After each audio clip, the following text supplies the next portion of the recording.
In John 14, verse 12, Jesus told his disciples that they would do greater things than he had done. Now that sounds impossible, doesn't it? We think Jesus did so many amazing and wonderful things, but Jesus said his followers would do things greater than he had done. That's impossible. Maybe.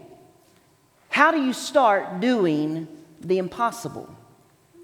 You begin with the possible. Some of you may decide to run a marathon. Anybody run a marathon before in here? Bless your precious souls. If I ever start training for a marathon, y'all are going to know I'm cuckoo for Cocoa Puffs, and so be worried about what's going on in my life. But if you want to run a marathon, I'm proud of you guys and girls who have done that, because if you do that, you don't just go out one day and say, I'm going to run 26.2 miles. That sounds impossible, 26.2 miles. But you start running 1 mile, and then 2 miles, and 3 miles, and so forth. You start with the possible on your way to the impossible. If some of you may want to lose some weight, say you wanted to lose 50 pounds this year. 50 pounds, that's an impossible sounding goal. That's like a whole middle school kid you're wanting to lose. You know, everybody's into taking these pictures with like 2 pounds of sugar, bags of sugar. You just like pick up a middle schooler and say, this is how much weight I lost. That'd be amazing, but that's an impossible feeling goal, right?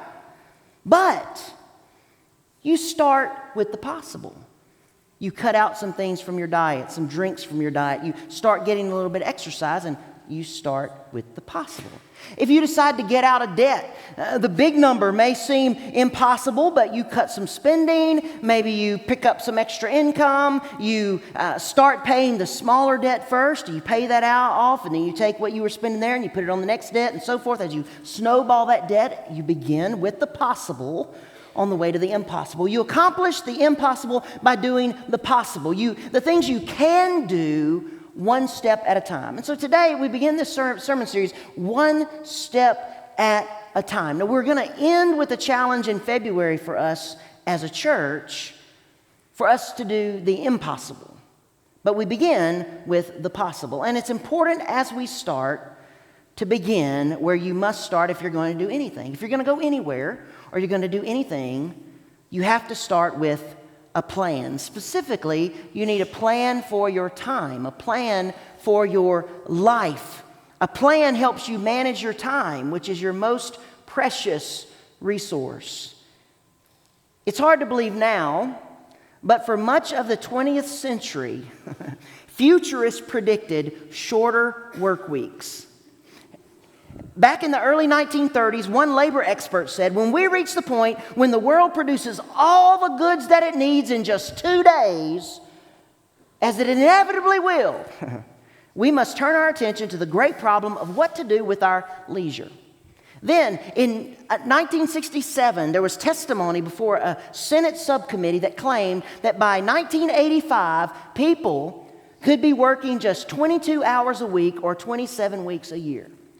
Now, I remember 1985, and shorter work weeks had not happened by then, but I was in elementary school, and I remember people saying that by the time I was an adult, we would be working 3-day weeks and have 4 days a week to do whatever we wanted to do.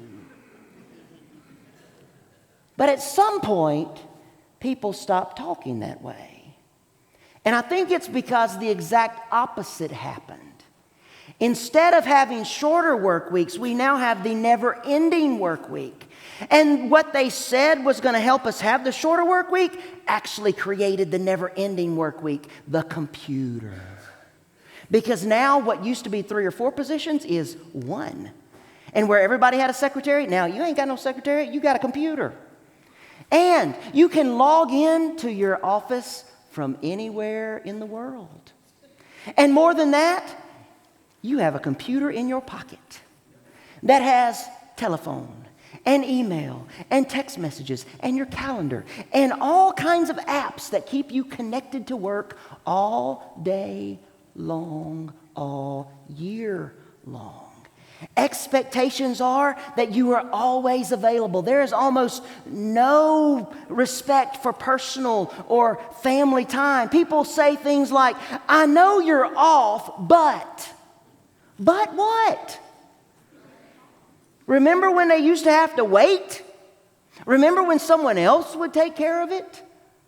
But that's not the way it is anymore, is it? That's not the world we live in. So while we could all use more money, what we would really love is more time. But you only get 24 hours a day, 365 days a year. And the older you get, the faster it goes.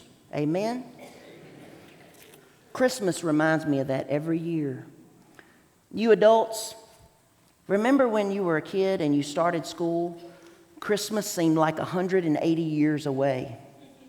Even at Thanksgiving, you went back and that couple of weeks seemed like forever till you got out for Christmas. But now I'm just hoping Christmas doesn't come tomorrow. We just took everything down. In fact, here at the church, we're already planning for next Christmas because it will be here tomorrow. Henry Twells observed, when as a child I laughed and wept, time crept. And when as a youth I waxed more bold, time strolled. When I became a full-grown man, time ran. When older still I daily grew, time flew. Soon I shall find in passing on, time gone. Like never before in human history, we are faced with the dilemma of time management. We need a plan to help us use our time wisely and make our lives count for something. Thankfully, as always, God's Word has just what we need. And if you haven't already, I invite you to turn to this one verse in Psalm 90, verse 12.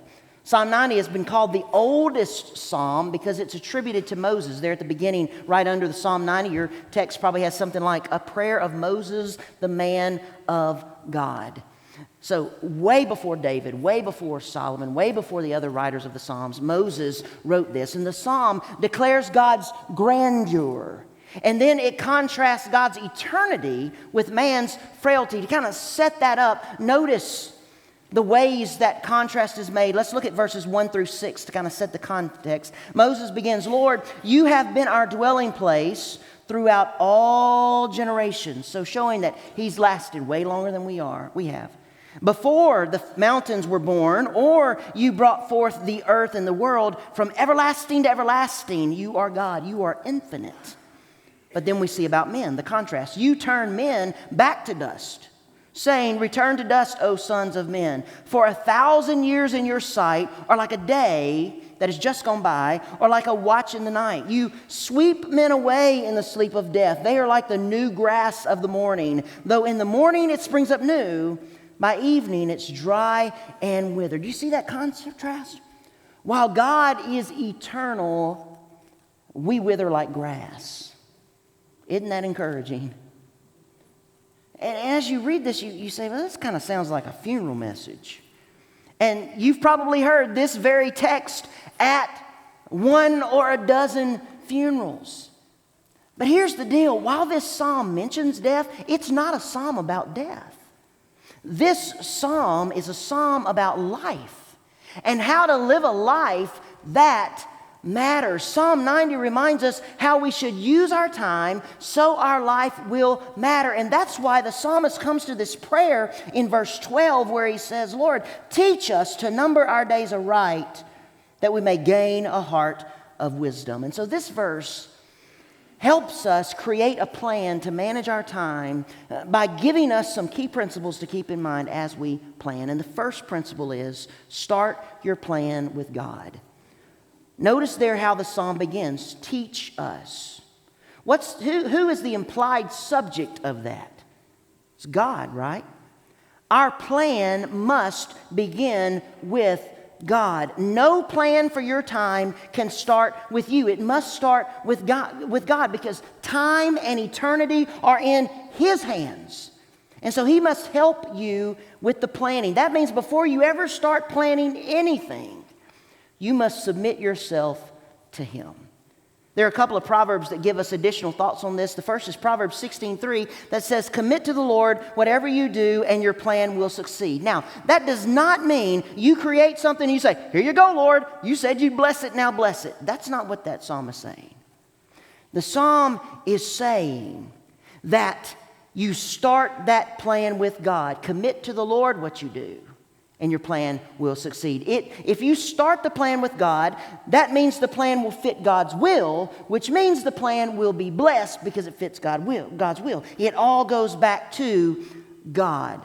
The blessing comes from a plan that is made under God's will. The only way to make a plan made under God's will is to start your planning by submitting yourself to God. A God-planned plan will be a blessed plan. A man-planned plan will be a mess of a plan, right? Proverbs 16:9 is the other proverb. In his heart, a man plans his course, but the Lord determines his steps. That means we have to start this plan with God because he is the only one who can bring it to fruition. We can make all the plans we want, but it's God who orders our steps. So as we've sung already today, we must keep our eyes on the Lord from the beginning, because that is how we follow him. We have a problem with our time, though. And it's not just that the days rush by and we can't get everything done. One author says our problem with time is because, quote, we delude ourselves into believing that if we can just get everything done, if we can only tie up all the loose ends, if we can even once get ahead of the rush, we will prove our worth and establish ourselves in safety. Our problem with time is social, cultural, and economic, to be sure, but it is also a spiritual problem. One that runs right to the core of who we are as human beings. We come to believe that we, not God, are the masters of time. But that will never work.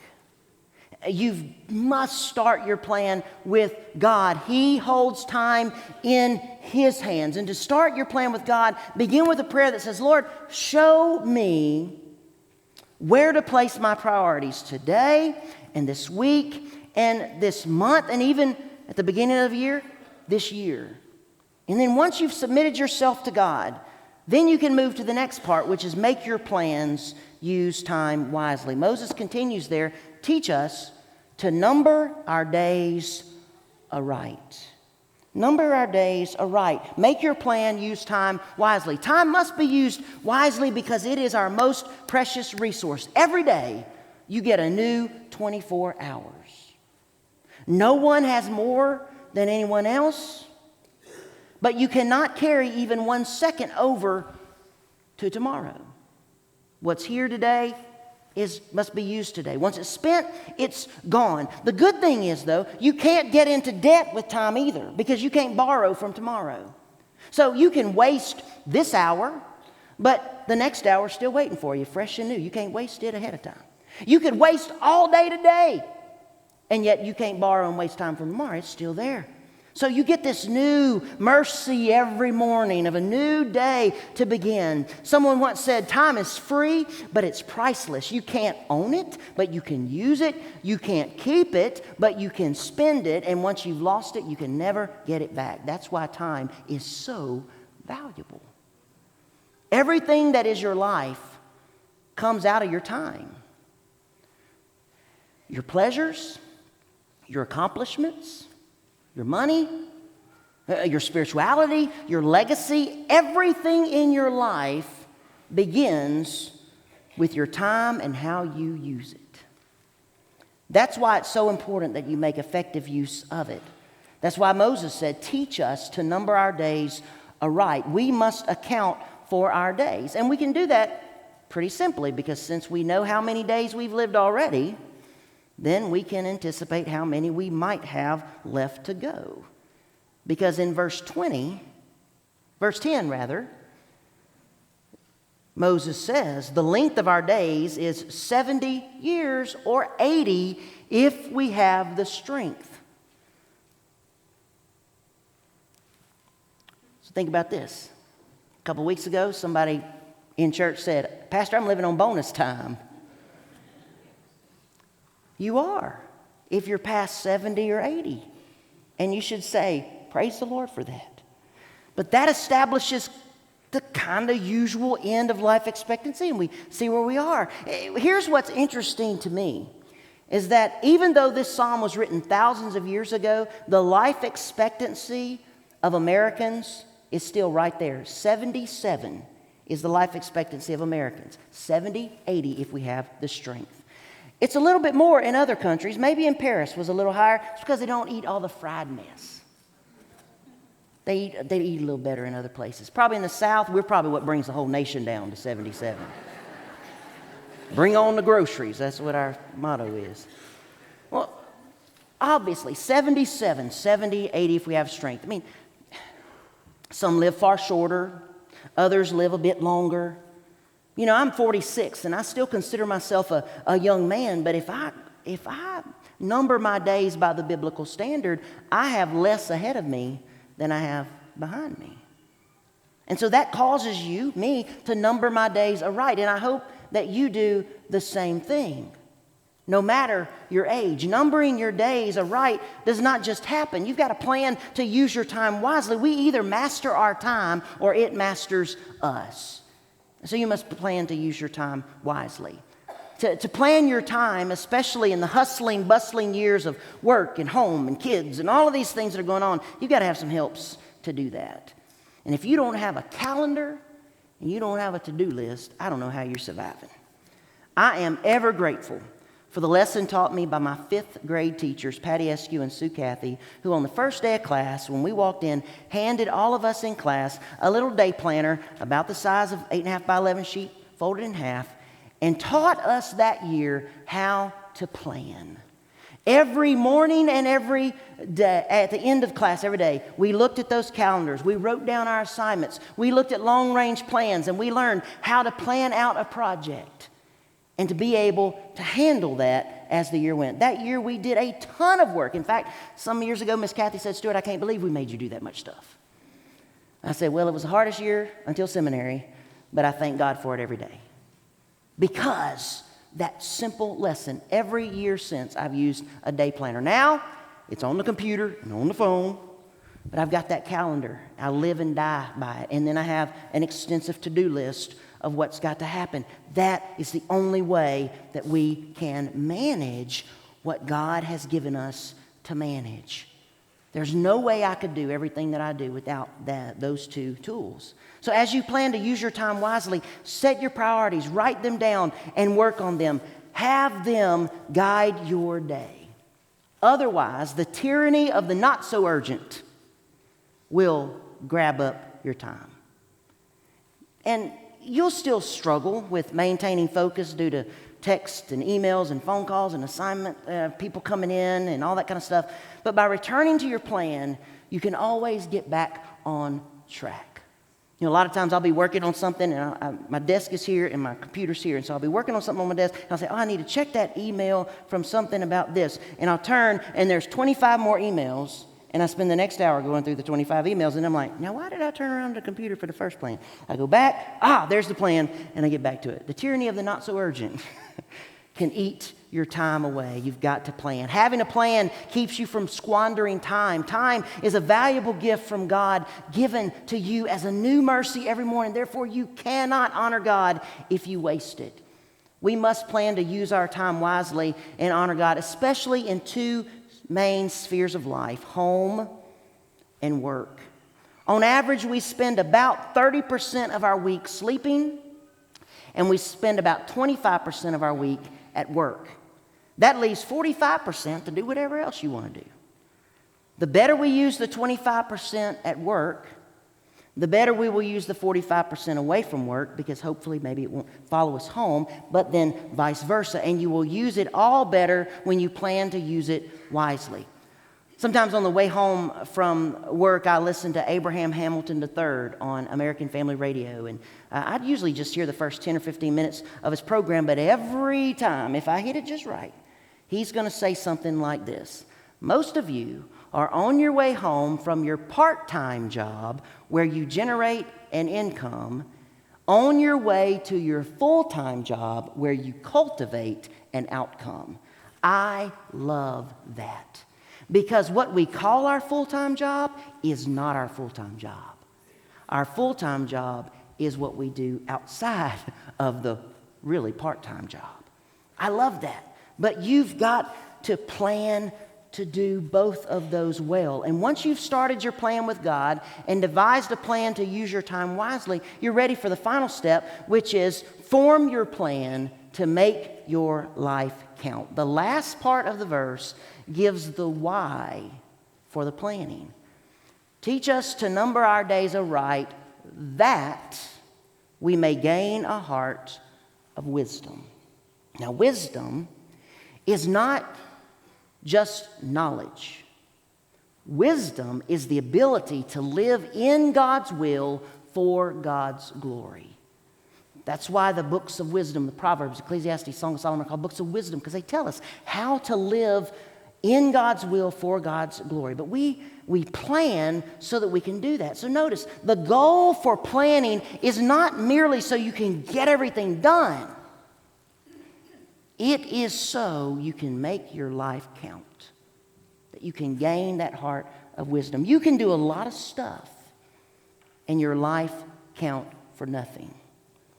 In the last 14 years here, I've preached about 200 funerals. Not all members here, but most of them members here. And most of those people had something to celebrate because they planned for their life to count. Their families talked about their loved ones' contribution to the church and to the Lord's kingdom. They talked about what they had accomplished maybe in their career and then how they had built a great family. And for those I knew personally, man, when I'm writing that message, I'm putting in my own stories about that person and what I saw here at the church. Those are the funerals when afterwards people come to me and say, "That was a great job, Pastor, but you don't get any credit for that one because you had a good subject to work with." You know, and that's exactly right. Because those funerals are easier to prepare. Other than the grief that maybe I'm going to because it's somebody that I really loved in the church because they were amazing, those funerals are even, dare I say it, fun because we're celebrating who that person was. And that's biblical. Ecclesiastes 7 verse 1 says, "The day of death is better than the day of birth." Now that seems really weird. How could the day of death be better than the day of birth? Because we rejoice and laugh and smile when a baby's born, but we frown and we cry when someone dies. But Solomon's telling us there, the day of death is better than the day of birth because when that child is born, you have no clue what's coming ahead. You don't know what that kid's going to come out like. You don't know what's going to become. But when they're parked in front of the pulpit in a casket, you know exactly what that life became. And you can look back and you can celebrate everything that person accomplished for God's glory. The day of death is better than the day of birth. So there's reason to celebrate. Sadly, that's not always the case. You know, there have been some people whose funerals I've preached who, as best I could tell, their life didn't count for much, if anything. Their funeral was a struggle to put together. It was a struggle to preach because their family could only give generalities, you know. Oh, they like to hunt and fish. Oh, they'd give you the shirt off their back. Oh, they loved Mama's red beans and rice. Woo! In some cases, there were decades of wasted time. In other cases, there were broken relationships and disaster all around. And in other places, they did really well in one part of their life. Like maybe their business and they were like super successful, but their family was a disaster. And then there were those maybe who, a little bit different than that, did great in business and had a great family, but there was nothing in terms of the Lord. And so I'm there preaching this funeral for a good person, but good doesn't get you to heaven. And so they planned well in part of their life, maybe in most of their life. Wow, but they failed in the most important. God's word encourages us to use our time wisely because He wants our lives to count. Not to put our name on a building and everybody know our name around, but to count in the spheres that He's given us. But He also knows that there are many things that can distract us from what truly matters. God does not want us to look back with regret. And I don't want to be the preacher who's scrambling for something to say at your funeral. Another comment I've had after a funeral was, "Preacher, I wondered what you were going to do with this one." If you go back to verse 11 and include it with verse 12, you find the importance of making your life count. Verse 11 says, "Who knows the power of your anger?" That's God. It's anger. "For your wrath is as great as the fear that is due you. So teach us to number our days aright, that we may gain a heart of wisdom."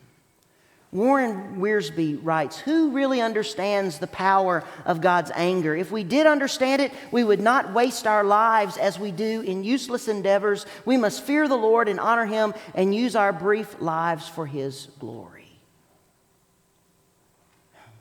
More than you don't want the preacher to scramble for the right words at your funeral, you don't want God angry with what you did with your life. You want Him to say, "Well done, good and faithful servant." You want Him to celebrate.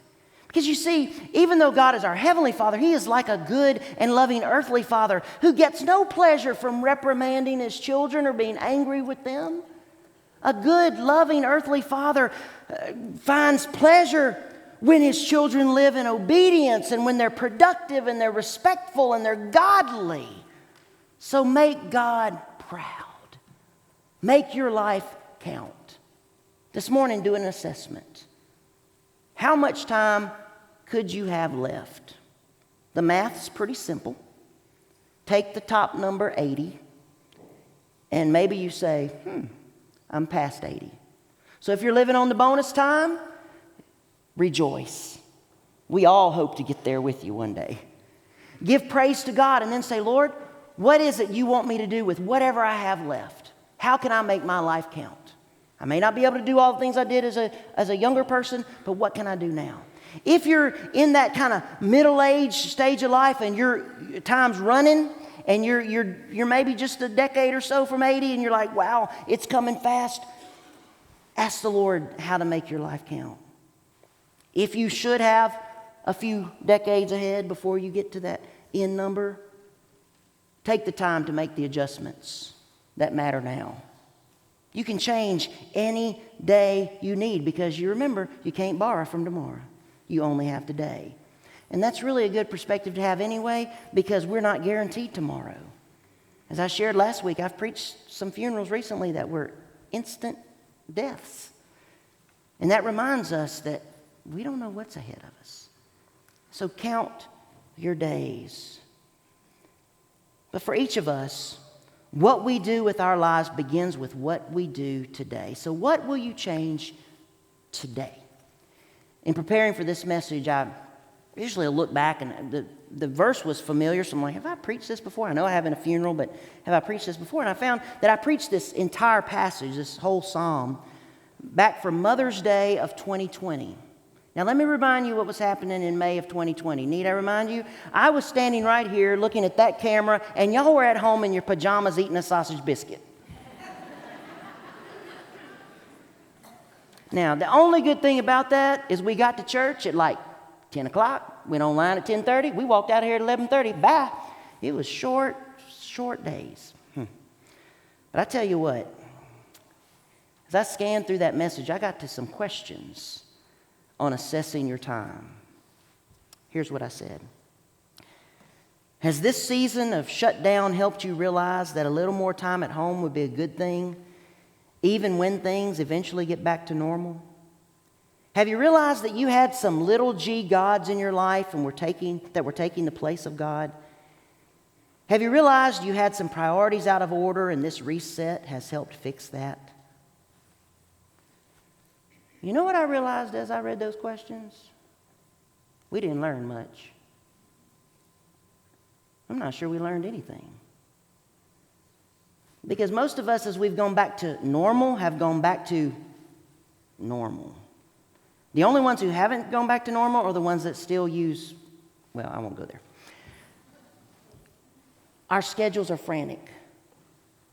Many of us are chasing after our little gods again, maybe more so than ever. Our priorities are messed up. Everything today is nearly as frantic as it was before March of 2020 when you just put the brakes on everything and shut down. And so perhaps we need to make a better plan. So this afternoon or tomorrow morning in your quiet time or whenever you spend your time with the Lord, assess your life. Look at the week, look at the month, look at the year, look at what's going on. Look at where you're spending your time. Look at your priorities and submit yourself to God. Make a plan that uses your time wisely and make your life count. Because you only have today.